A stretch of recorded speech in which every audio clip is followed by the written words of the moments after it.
What up, everybody? It's your boy J Boy coming in live, and I appreciate y'all for tuning in to my YouTube video. I'm here to talk to y'all about three things that I wish I'd have known when I had got my first credit card. But before we get started, I gotta drop my bars for y'all. Listen up. I got knowledge about these evil credit cards. I've been balling out of control with them. Yeah, I came far. So take my advice. You can use them. It ain't hard. And if you take these notes, you're gonna be shining like a star. Hood. Bars. Y'all gotta excuse my impulsive rap. I feel like I be dropping heat. But before we get started talking about the three things that I wish I'd have known before having my first credit card, be sure to hit that like button, hit that subscribe button, and make sure y'all got y'all notifications on. Credit cards. I used to not like credit cards. I was raised on not liking them because all I hear is like, hey, they put you in debt. But as I got older, I started to do a little bit more exploration on like teaching myself that credit cards don't have to be bad. Credit cards can be a huge asset. Taking it from the top, my understanding of credit cards was, hey, you need to go in debt to build credit. You have to pay interest to build credit. You always gonna need credit cards. Going into debt, that's not true. Always having to pay interest, that's not true. I think if you manage your money properly, then that's not even a thing that you even gotta worry about. Rule number one. This is the biggest thing about credit cards. Don't spend what you don't have. I repeat, do not spend what you don't have. A credit card is a borrowing system where you borrow money from the bank. You swipe that card and you be like, hey, I'm gonna give you the money back. Oftentimes people look at their credit limit and they be like, dang, I got $5,000. I'm finna go cash out with this $5,000. And when it comes to that, prime example who you shouldn't be. Now that I got this credit card, I'm finna flex on you, chump. Don't do that. That is a common flaw with credit cards. If you don't got $5,000 in your bank, or you have a guarantee way of how $5,000 is finna hit your bank account, don't spend it.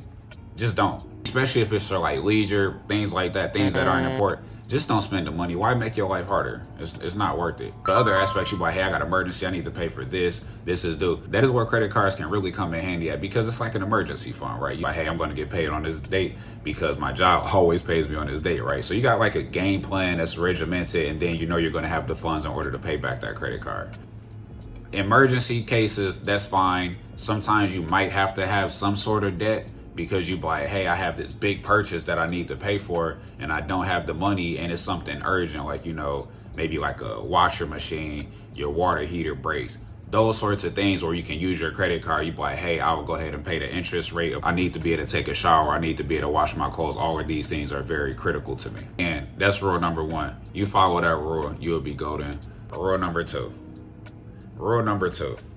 always pay off your debt. Don't borrow the money if you're not going to pay it back. Don't borrow the money if you're not going to pay it back. Simple as that. I know things like water bills, energy bills, sometimes you can pay those a little bit late. They're not hard on those dates. You just don't want to let them accumulate months after months, because obviously they cut your power off or something like that. Credit card bills, they report to, the credit bureaus. You need to pay them back, because at the end of the day, credit is to show worthiness, and then that's what reflects on your credit report. So you don't want to have to try to get a house, or you want to get a car, but you showing like some delinquency, because now it's showing how credible, showing how reliable that you are. Just like regular people every day, if I give you money and then you don't give me the money back, I'm like, hey, you're not a reliable person. Why would I ever give you money again? Same thing with the banks and everybody else is saying. They're like, hey, bro, we can't trust you. Playing with my money is like playing with my emotions. And if we can't trust you, then how we gonna give you funds? Like, we can't do that. So they get reported to the credit bureaus. It's not a good look. Just always make sure you pay off your debt. If you can't pay off your debt, fear not. There's something else you can pay on credit cards where you're not paying off the full debt. Crazy, right? They actually got something like that. It's like a payment arrangement or something like that.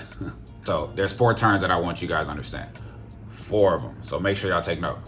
We got statement balance. We got minimum due. We got closing date. And we got due date. First off, we got the statement balance. This represents the purchases and payments on your card during a set period. In other words, pay your statement balance off every cycle in order to avoid interest. Strong recommendation. Next, we got minimum payment due. At bare minimum, make sure you pay your minimum due in order to avoid any sort of delinquencies on your credit. So third, we got closing date. This is the final date that charges can be posted to your account that's going to reflect on your next statement. Finally, we got payment due date. By this day, your minimum payment or your statement balance needs to be paid to avoid consequences. Now I got y'all acclimated to 4 terms. Let's go on to this visual aid. All right, what up, all my beautiful people? Made this nice little visual aid. Got the 4 key terms that we had talked about. Then we're going to go in with due dates on the 24th and closing dates on the 27th. I get a credit card, New Year's Eve, enjoy my time. So I'm swiping my card, and by January 27th, it's going to generate a statement that's going to be due on February 24th because they're going to give me time to pay it. Let's say through January, I spent $1,000. That $1,000 is going to be due on February 24th because that's my January statement. In the meantime, this is where things become revolving. I'm swiping my card all throughout February. And then when its closing date comes, anything that I spent in February is going to be put into March. So it's going to be due on March 24th. And that's going to be my February statement. Through these days of February, I done spent $2,000. Y'all know how Valentine's Day goes. And that's going to be due on March 24th. At the same time, I'm still swiping my card throughout March. And I have a closing date on the 27th. And then y'all can know what happens next. On April 24th, I'm going to have to pay either the minimum due or the statement balance.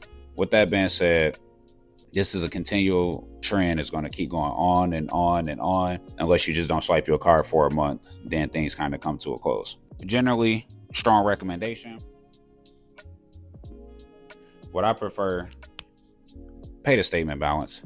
The statement balance, by the due date, you avoid interest. You don't have to pay any fees. This is where you make the most money with your credit cards because you're not paying anything. You're literally swiping the card and giving the money back within 30 days or so.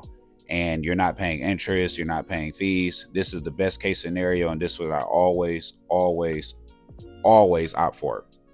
Now, I understand things happen, but at bare minimum, just make sure you at least pay the minimum due or pay a little bit more if you can. But minimum due by the due date, you'll incur interest, but you're going to avoid that late fee. Again, you don't want the late fee. You don't want to pay extra money. You don't want blemishes on your credit card. Now, let's just say you don't make a payment by the due date. You see, I got the frown face there. You start to get things like interest. You can get fees, and then it's a blemish on your credit report. So they be like, hey, this person failed to pay the money by this time. So therefore, that might be put on your credit report. In other words, you might be dead meat. So this is just a little visual representation of things that you should follow. Like I said, always, if you can, pay the statement balance. They tell you how much you need to pay in order to avoid interest.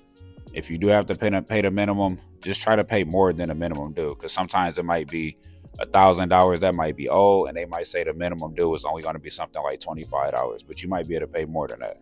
So I hope you enjoyed my beautiful visual aid. Now it's time to go to rule number 3. Rule number 3. I might have known a little bit about 2 and 3 before I had first got credit cards, but this one, definitely didn't know about this and had no inkling at all. Utilization. Say it with me. Utilization. What's the word? Let me know in the comments what word y'all think I'm finna say. Utilization. This is a big factor when it comes to your credit report. What is utilization, you might ask? I'm gonna tell you.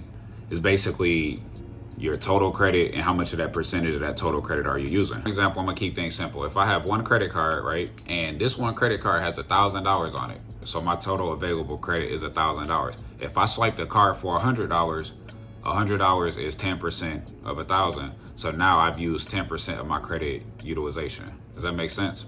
So if I use $1,000 on that credit card, so I basically maxed it out per se, then I've taken $1,000 out. So now I'm using 100% of my utilization.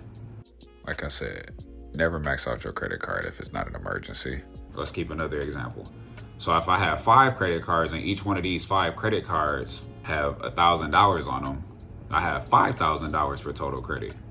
So if I max out one credit card and use 1,000, then I've used 20% of my utilization. And that same thing would apply if I end up using, $200 on each credit card. I still use $1,000 total of my 5,000 credit limit. Again, the 3 key things that I had stated before: don't spend what you don't have because you got to pay it back. Don't spend what you don't have on that credit card, man. It's the simplest thing to do. 2, always pay off your debt. You swipe that card, remember that you swiped that card. They're gonna send you a statement. 3, keep that utilization low. Don't go out maxing out cards. It's never a good reason to max out cards. Like, remember, credit cards, they like magic. When they in the right hands, these mugs like, ooh. They like magic. I'm telling you, watch this trick. Magic credit card is. You see that? This mug work. I hope that after watching this video, y'all got a little bit of knowledge, feeling a little bit more empowered, and being like, hey, I'm finna go do my thing with these credit cards. Shoot, what did y'all saying? I'm finna swipe today. Swipe. In all seriousness, credit, everybody gonna need credit. Unless you just got enough money to pay for everything under the sun, then you'll probably be pretty good without credit. I'm rich. Credit cards, they can make you money. They make things easier. They just need to be in responsible hands. I stated in my Get to Know Me video that I was gonna talk about different aspects. Finances, another thing. People always say I should try to teach these things a little bit. So this is what I'm going into a little bit, just to talk about little basic principles that some people might not fully understand. So I'll make this a little series. Had different videos talking about whether it's credit cards, finance, bank accounts, those sorts of things. So make sure y'all stay tuned and let me know if y'all got any suggestions on things that y'all want to hear me speak about. I hope y'all enjoyed this video. Remember, y'all take some of this knowledge down, or y'all take all of it, take these notes, y'all gonna be shining like a star, like I had said. So I appreciate y'all for tuning in. Peace.